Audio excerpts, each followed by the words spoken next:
Okay, what we have here is a school that was down about 8-9 miles south of Montrose along US Highway 50, and it was built in 1889 and opened in 1890 with 23 students.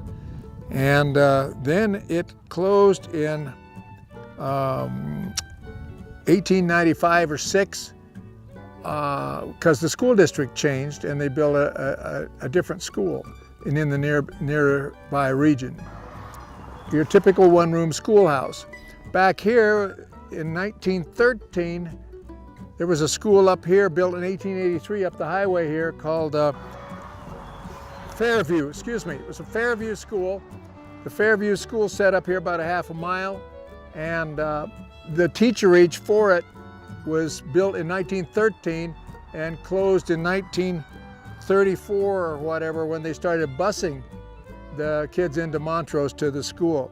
And teacherages are really rare, but the school district occasionally would build a teacherage for the teacher to live in if, particularly in Montrose County and pretty much all over the country, if you had to walk or take a buggy from the farm you were staying on, and you would stay with the farmer's family, the teacher would, and then they would, if they had to walk more than 6 miles, which would be 12 miles round trip a day, they would often build you a home to live in, and that's what this was. And it was built, like I say, the school in 1883, and then they didn't build the teacherage for that school until 1913. So it's brick, and we hauled it down here, and it's all furnished. You have to see that.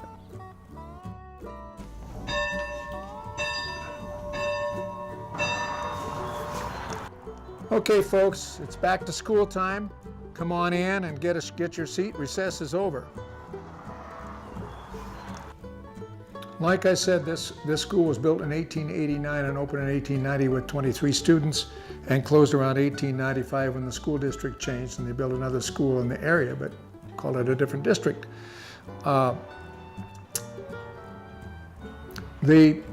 understand that 20 states in the country still allow spankings in school. Colorado is apparently one of them, but try to get away with it. Parents will probably have a fit. But can you imagine this paddle here? You're allowed to spank a child 22 times. Don't you think that's a little bit excessive? Anyway, we've had retired school teachers that come on tour in here, and they said they would use a ruler and slap you on the back of the hand, 12-inch ruler. But if you're unruly like you, sir, they would take 2 rulers and put them on edge and slap you on the back of the hand. By the time you got to high school, they'd gone to planks with holes in them, and the holes allowed the air to go through and allowed greater speed, but it also allowed it to sting more.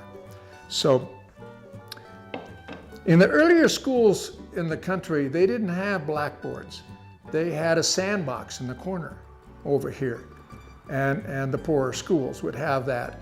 And there'd be a little step on for the youngsters, younger ones, but you would do all your math in the sand and your writing in the sand, or you had a slate board. Well, you see some here on the desks, a slate board to write on.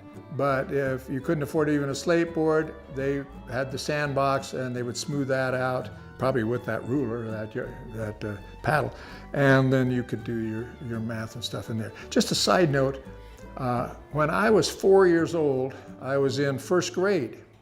They did not have kindergarten that year. They did before and after, but not that year, so they put me right into first grade at 4 years old.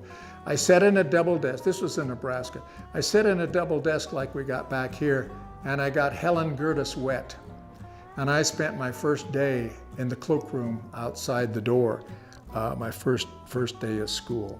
So anyway, a typical one-room schoolhouse, and they had rules.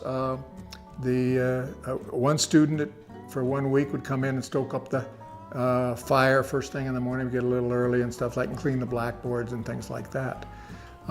So then we're going to talk about a teacherage over here, and the teacherage, like I said, was built in 1913, closed in 1934, I believe it was, and they bused kids into Montrose, and it was down the road. But you got to remember that there were no lady teachers till the Civil War. Then when men went to fight, they needed lady teachers. The ladies are supposed to stay home, take care of the family and the household. And so the teachers when they started teaching, had to sign a contract that they wouldn't get married. But they were allowed to spark 1 day a month. That's dating. If they went to church, they could spark twice a month. So you certainly want to be a churchgoer, right? So you could date twice a month. They couldn't wear colorful clothes, the teachers. They had to wear 2 or 3 petticoats, and their dress couldn't be any higher than 2 inches above the ankle.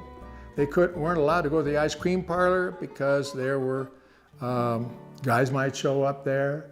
They had to be in their quarters by 7 or 8 o'clock at night. And they had all these rigid rules. And that lasted into the late 1930s. And even back when I was in high school, if you were pregnant and showed, they didn't let you teach. You were laid off until you went through your pregnancy.